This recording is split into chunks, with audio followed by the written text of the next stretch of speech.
Hey guys, welcome to Honey Badger Gaming. My name is James, and today we're going to be covering Rainbow Six Siege character customization, as well as what the best weapons and gadgets are in the game.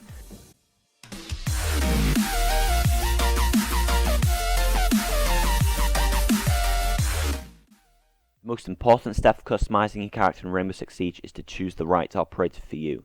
There are a total of 20 to choose from, 10 attacking, 10 defending, and most importantly, each one has their own special ability, which you'll want to use as effectively as possible in the game. Whether it's Sledge, who has a hammer that can smash through walls, Fuse, who can set off grenades through walls, Smoke, who can deploy gas canisters, releasing poisonous gas, killing the enemies, or just Rook, who can just simply deploy armor bags for your teammates. It all depends on which role you want to play. In order to customize your character, simply head onto their profile and select Loadout. For defensive operators, you'll have shotguns and submachine guns available as the primary weapon. I would advise you to go submachine guns because they're more versatile at longer ranges than shotguns are, plus they're also good at close range. I personally like the P90, it's on quite a few of the classes, which is good, plus it has a large magazine size and a high fire rate.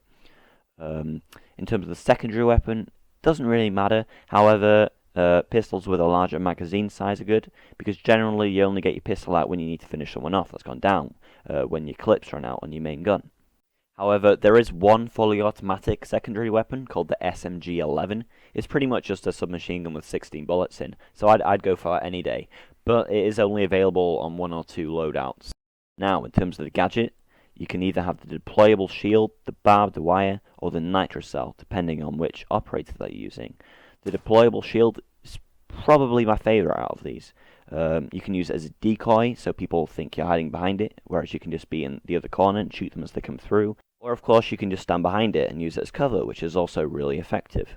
Now, I advise that at least a couple of people on your team use the barbed wire, because this slows the enemy down, and you can often hear where they're coming from, because it does make a noise if they go through it.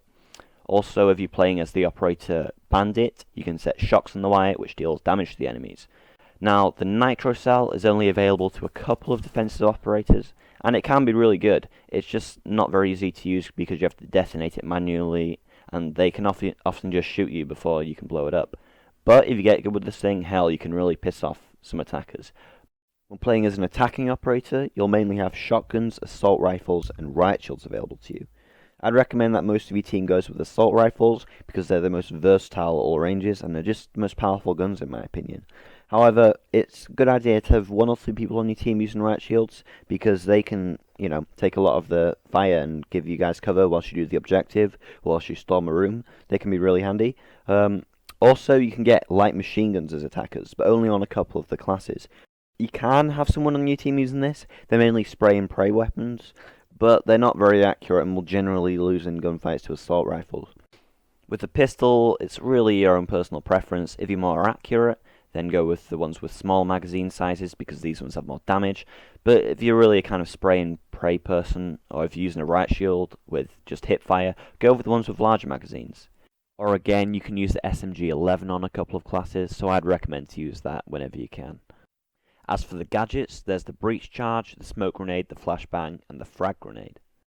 I'd usually go for the breach charge because it's really useful for everybody on your team to have the ability to blow down walls, because this means you can all attack from different angles, confusing the enemy. However, do have at least one person on your team running the smoke grenade, because you really want to chuck this into a room before you go in, because it provides you some cover. The flashbang can be a nice alternative as well, because it completely blinds the enemy that you throw it at, but it does not cover as big of a radius, and so you have to be accurate where you throw it. It can work well with the smoke grenade, so if you toss a flashbang in there after you've thrown a smoke grenade in, that can be a really nice combo. So you and your team have just got to figure out what works well for you. Finally, there's the frag grenade, which is also a really effective option. I especially like to use it when breaching from above. Just throw a couple of frags down there, and that's really effective for flushing out rooms. But you do have to be careful when using it on hostage, because the amount of times I've seen people kill the hostage with a frag grenade is just insane, guys. So just be careful.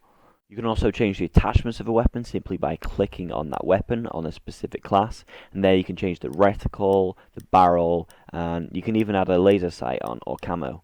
I'd recommend to always put a grip on and go with the compensator when possible, because this minimizes the recoil, as much as you possibly can.